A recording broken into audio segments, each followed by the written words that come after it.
number one thing in the game is trust, and who you can trust, and that comes down to friendship. You know, you're not going to trust somebody who you don't think is your friend.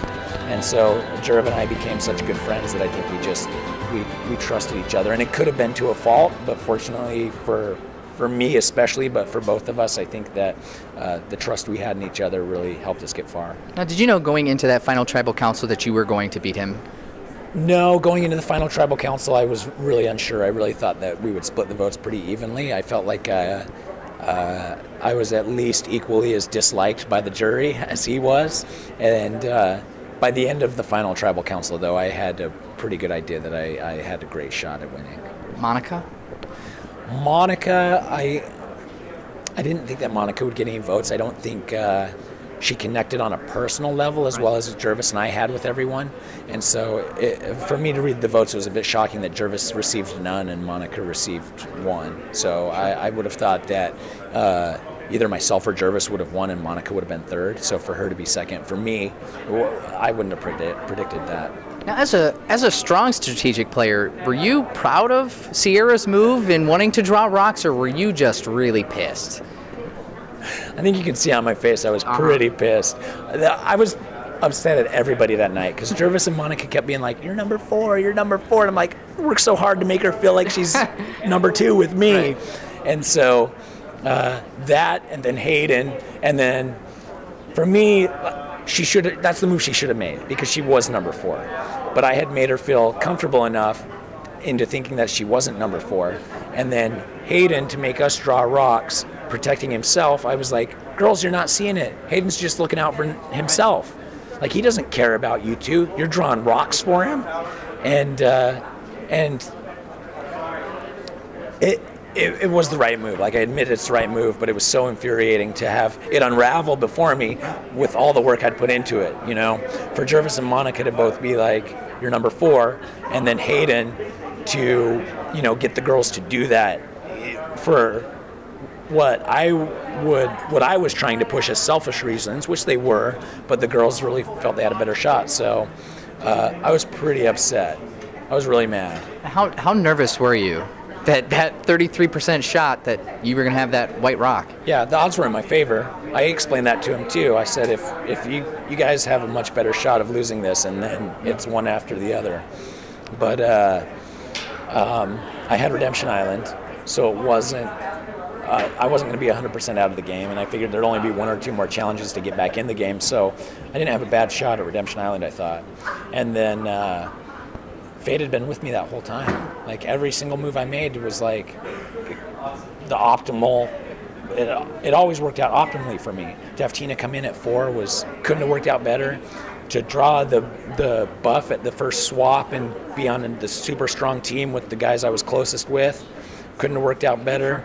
And drawing the rock, I don't think they showed it, but I asked to draw the rock last too, like I did the buff. And it was the same thing. I was like, my wandering hand's not going to make the decision for me.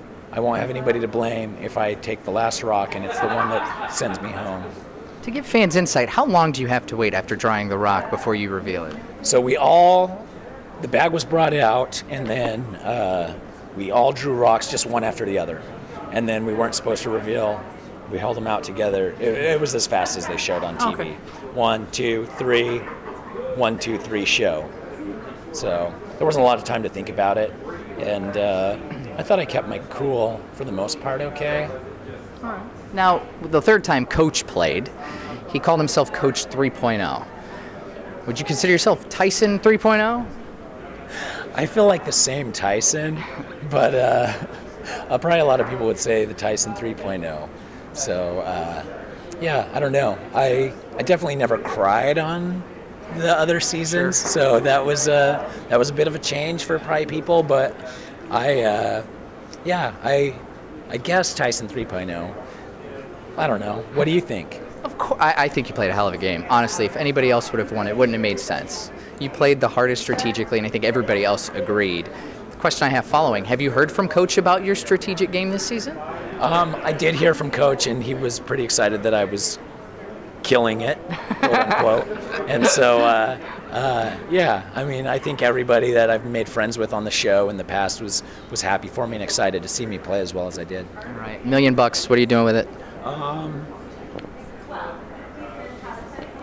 I really don't want to have to work ever again, so I'm going to have to put it somewhere smart so it can come back to me. Because working's pretty boring. It is. It is pretty boring. Unless you're doing what I'm doing now. Right. It's pretty fun. It's super exciting. Right. I'm here and tuxedo shirt and everything. It's awesome. You're rocking Dream it. come true for you. This is the moment I was hoping for tonight. You're too So, sweet. all right, when you won the $1 million and Rachel came up and gave you a hug, she ran out from the back. We saw it in the audience. What did she say to you? She told me how proud she was of me and was just excited. I think, our lives together going forward will be really exciting. And this will definitely, everybody can use the money, I'm sure. There's not anybody in the world who couldn't use an extra $1 million. And so, I don't think it definitely wasn't like the end-all, be-all or anything that desperate, but it definitely gives you a good head start on things to come. All right, last question. If there's an all-winner season, who would your number one ally be? An all-winner season, number one ally? Probably Boston Rob. Is that bad? Is that a bad idea? No. Would you play an all-winner season? Yeah, I definitely would. I think so. I think it would be hard to turn down to be part of something so epic. And then, I love the game too much. Even if I got voted out first, it still would probably be worth it because the experience is so good. All right, Tyson. Well, congratulations, man. Nice to see you again. Thanks a lot.